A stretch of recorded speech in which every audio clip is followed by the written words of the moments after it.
사랑하는 형제자매 여러분, 오늘 우리가 함께 나눌 이야기에 앞서 잠시 여러분의 마음을 모으고 싶습니다. 이 이야기가 여러분의 마음에 깊은 울림을 주고 믿음의 여정에 빛을 더하기를 소망합니다. 저희의 이야기에 공감하신다면 구독과 공유를 통해 이 귀한 메시지를 더 많은 이웃에게 전하는 빛의 통로가 되어주시길 부탁드립니다. 여러분의 작은 참여가 누군가에게는 큰 위로와 희망이 될 수 있습니다. 여러분과 가정에 하나님의 은혜와 평강이 늘 함께 하시기를 기도합니다. 자, 이제 우리의 지적이고 영적인 여정을 시작하겠습니다. 21세기의 지성계에 조용하지만 거대한 변화의 물결이 일고 있습니다.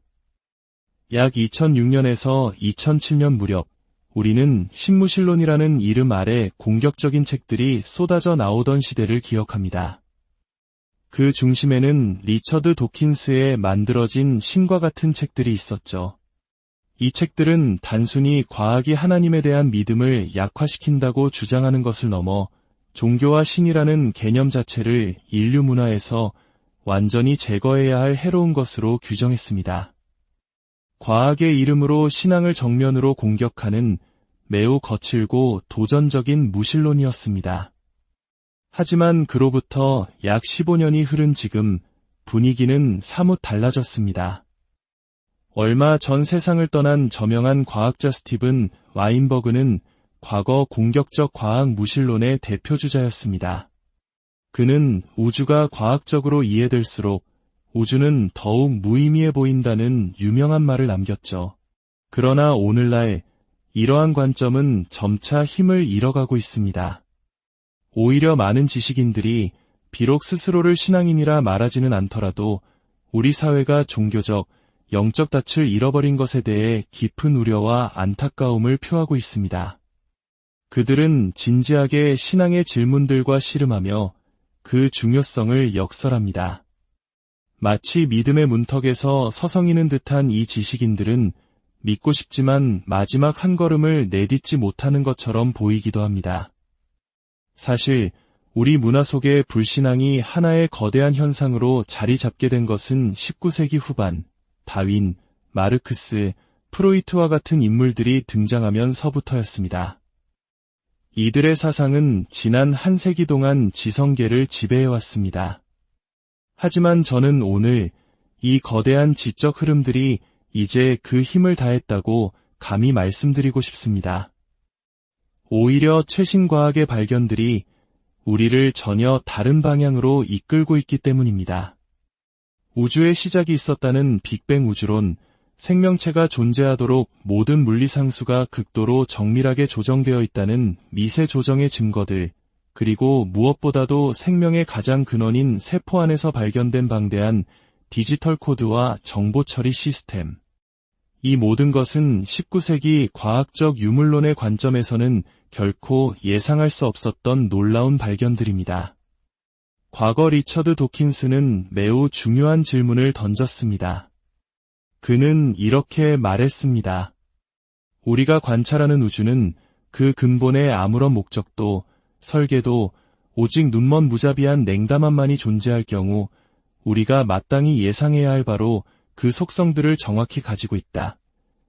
저는 그의 질문을 진지하게 받아들여 되묻고 싶습니다. 과연 그러한가? 눈먼 물질적 힘이 우주의 장엄한 시작을 예상했는가? 생명이 존재하도록 완벽하게 미세 조정된 물리 법칙들을 예상했는가? 세포 속에 담긴 정교하기 그지없는 생명의 암호를 예상했는가? 저는 결코 그렇지 않다고 생각합니다. 과학이 깊어질수록 우리는 그들의 주장과는 정반대의 증거들을 마주하고 있습니다. 솔직히 말해 신무신론자들의 주장을 접했을 때 저는 그들의 지적 부정직함과 놀라울 정도의 허술함에 당혹감을 느꼈습니다. 저는 더 수준 높은 논증을 기대했습니다. 마치 똑똑한 사람들이 자신들의 주장에 아무런 근거가 없다는 것을 간파할 것을 알면서도 그저 대학생들의 박수갈채에만 만족하려는 것처럼 보였습니다. 하지만 도킨스가 문제를 제기한 방식 자체는 매우 훌륭했다고 생각합니다. 그의 질문 덕분에 우리는 더 근본적인 질문에 답할 수 있게 되었기 때문입니다. 질문은 이것입니다. 우주는 눈먼, 방향 없는, 무자비한 과정의 산물처럼 보이는가? 아니면 그 모든 것의 배후에 목적을 가진 지성이 존재한다고 기대할 때의 모습처럼 보이는가? 저는 이 질문의 틀이 우리의 대화를 매우 생산적으로 만든다고 생각합니다. 다만 그의 결론이 완전히 틀렸을 뿐입니다. 자, 이제 왜 그런지 하나씩 살펴보겠습니다. 현대 과학이 밝혀낸 세 가지 거대한 발견은 유물론적 세계관에 심각한 도전장을 던졌습니다. 첫 번째는 바로 우주의 시작, 즉 빅뱅입니다. 빅뱅 이론은 관측 천문학과 이론 물리학의 증거들을 종합한 것입니다. 이 두 분야의 증거는 한결같이 우리 우주의 명백한 시작점, 즉 특이점이 있었다는 사실을 가리킵니다. 이는 20세기 과학의 가장 충격적이고 놀라운 발견이었습니다. 생각해 보십시오. 빅뱅이 일어나고 100만 분의 1초라는 찰나의 순간에 우주를 지배하는 네 가지 기본 힘이 영원히 결정되었습니다. 과학자인 도킨스 같은 사람이 어떻게 이 사실을 알면서도 그 모든 것이 설계자 없이 우연히 일어났다고 상상할 수 있을까요? 바로 이 지점에서 저는 그들의 주장이 허세에 불과하다고 생각합니다. 유명한 천문학자 칼 세이건은 그의 저서 코스모스에서 이렇게 말했습니다. 우주는 존재하는 모든 것이며 존재했던 모든 것이며 존재할 모든 것이다. 이것이 바로 유물론 혹은 자연주의의 신조입니다. 물질과 에너지가 영원히 스스로 존재하며 다른 모든 것들이 파생되어 나온 근원적 실체라는 믿음입니다.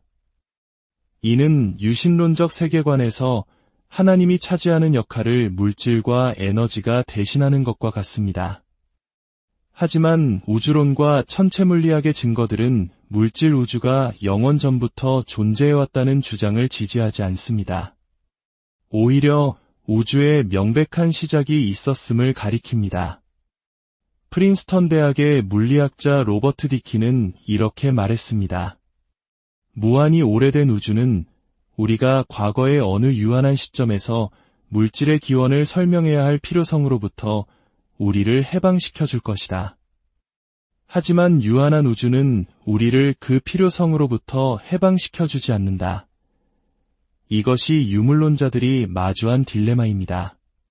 만약 물질, 공간, 시간, 에너지로 이루어진 이 물리적 세계의 시작이 있었다면 그 시작 이전에는 원인이 될 물질 자체가 존재하지 않았다는 뜻입니다.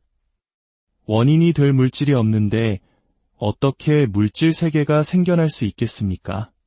누군가가 물질이 전부이며 영원히 존재해왔다고 말할 때 우리는 되물어야 합니다. 그 근거가 무엇입니까? 그것은 과학의 이름으로 행해지는 지극히 비과학적인 주장에 불과합니다. 오히려 과학을 따라가면 갈수록 과학은 점점 더 하나님을 가리키고 있습니다. 두 번째 거대한 발견은 바로 생명의 기원과 그 안에 담긴 정보입니다. 무기물에서 생명체가 탄생하는 과정, 즉 자연 발생은 과학계의 오랜 난제였습니다. 제가 박사과정에서 생명의 기원을 연구하던 1980년대 후반, 이 분야는 이미 완전한 교착 상태에 빠져 있었습니다. 당시 저의 지도 교수님 중 한 분은 이렇게 한탄하셨습니다. 생명의 기원 학회에 갈 때마다 느끼는 건데 우리 분야는 점점 돌팔이들로 가득 찬 것 같아. 모두가 다른 사람의 아이디어는 틀렸다는 걸 알면서 정작 자신의 아이디어에 대해서는 그 사실을 인정하려 하지 않지. 가장 큰 질문은 이것입니다. 원시 지구의 화학 물질 숲 혹은 바닷속 열수구 같은 환경에서 어떻게 지금 우리가 아는 것과 같은 복잡한 살아있는 세포가 탄생할 수 있었을까? 특히 세포를 살아있게 하는 단백질과 단백질 기계들의 제작을 지시하는 DNA에 저장된 디지털 코드는 대체 어디서 왔는가? 생명의 복잡성에 대해 알면 알수록 그것을 단순한 화학 반응으로 설명하기는 점점 더 어려워집니다. 화학물질과 생명의 암호 사이의 이 거대한 간극을 우리의 경험상 연결할 수 있는 원인은 단 하나뿐입니다. 바로 지적인 존재, 즉 프로그래머입니다.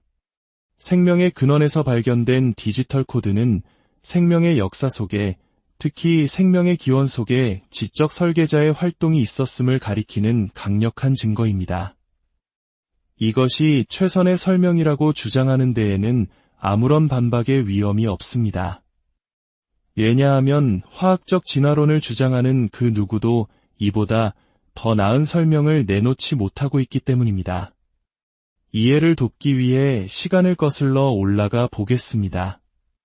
약 70년 전인 1950년대 초반, 과학계는 희망에 부풀어 있었습니다.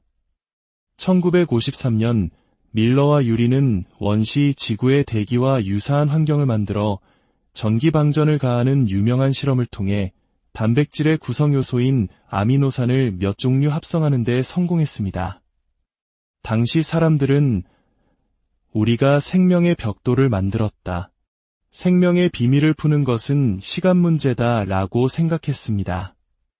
하지만 여기에는 거대한 역사의 아이러니가 존재합니다. 바로 같은 해인 1953년, 왓슨과 크릭은 DNA의 이중나선 구조를 밝혀냈습니다. 그리고 이 발견은 이후 생명의 기원에 대한 화학적 진화론을 점점 더 불가능한 것으로 만들어버렸습니다. 밀러와 유리가 만든 것은 단백질이라는 거대한 건물의 벽돌 몇 개에 불과했습니다. 단백질은 세포 내에서 효소 작용, 구조 형성 등 가장 중요한 일들을 수행하는 분자 기계입니다. 마치 연장통 속의 망치, 렌치, 톱처럼 각각 고유한 3차원 형태를 가지고 특정 기능을 수행합니다. 오늘날 우리는 세포 안의 마이크로모터, 터빈, 걸어다니는 로봇 단백질 등 상상할 수 없는 나노 기술이 존재한다는 것을 압니다. 하지만 1950년대에는 이 사실을 전혀 몰랐습니다. 그들은 그저 아미노산을 얻었다는 사실에 흥분하며 생명의 기원 문제도 곧 해결될 것이라고 쉽게 생각했습니다. 그러나 DNA 구조의 발견은 모든 것을 바꾸어 놓았습니다. 1957년 프랜시스 크릭은 서열 가설이라는 놀라운 아이디어를 내놓습니다.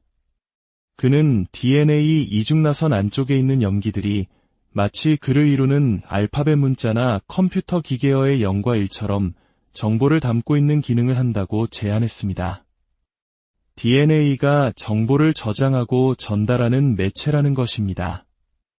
이 정보는 바로 세포의 모든 기능을 수행하는 단백질을 만드는 설계도였습니다.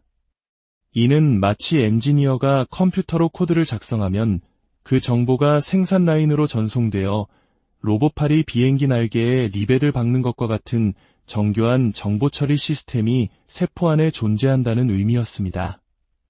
흥미롭게도 크릭은 생물학자가 아니었습니다.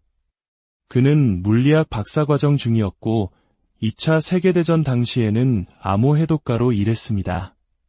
그래서 그는 정보의 암호화, 저장, 전송에 대한 깊은 직관적 이해를 가지고 있었습니다. 그의 가설은 1965년경 사실로 완전히 증명되었습니다. 분자 생물학 혁명이라 불리는 이 시기를 거치며 과학자들은 DNA가 실제로 단백질을 만드는 정보를 담고 있다는 것을 밝혀냈습니다. 이제 생명의 기원 문제는 완전히 새로운 국면을 맞이했습니다.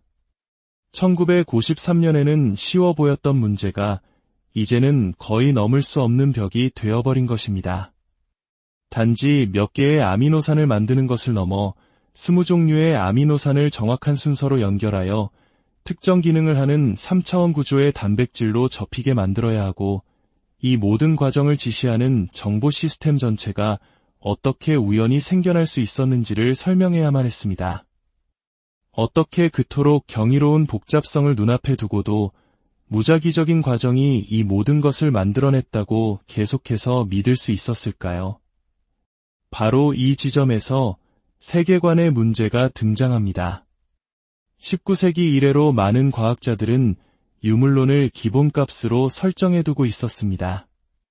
물질과 에너지가 모든 것의 근원이라는 믿음입니다. 이러한 세계관의 힘은 아인슈타인의 경우에서도 드러납니다. 그는 자신의 일반 상대성 이론이 팽창하는 우주, 즉 시작이 있는 우주를 암시한다는 것을 발견했을 때 이를 받아들이지 못했습니다. 우주의 시작은 창조 교리를 떠올리게 했기 때문입니다. 그는 정적인 우주를 만들기 위해 방정식에 우주상수라는 임시방편을 집어넣었고 훗날 이를 내 인생 최대의 실수라고 고백했습니다. 이러한 저항과 편견에도 불구하고 과학적 증거의 힘은 위대했습니다.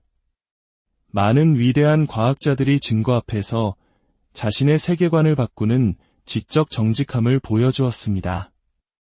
1931년 아인슈타인은 허블과 함께 마운트 윌슨 천문대에서 우주 팽창의 증거를 직접 확인하고 자신의 실수를 인정했습니다. 또 다른 위대한 천문학자 프레드 호일은 정상 우주론을 고집하며 빅뱅 이론을 뻥 하고 터졌다는 의미에서 빅뱅이라고 조롱했지만 훗날 생명의 필수적인 탄소 원소가 우주에 존재하기 위해 필요한 절묘한 물리적 조건들을 발견하고는 자신의 견해를 바꾸었습니다.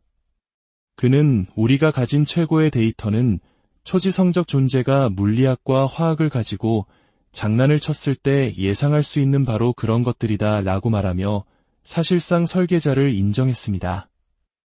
저 개인에게도 이 모든 것이 하나로 모이는 결정적인 순간이 있었습니다. 1985년 저는 텍사스 댈러스에서 열린 한 학회에 참석했습니다. 우주의 기원, 생명의 기원, 인간의식의 기원이라는 세 가지 주제로 유신론자와 무신론자 석학들이 토론하는 자리였습니다.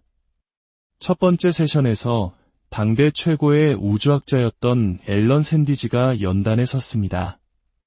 그는 오랫동안 불가지론자로 알려져 있었지만 그 자리에서 자신이 기독교인이 되었음을 고백했습니다.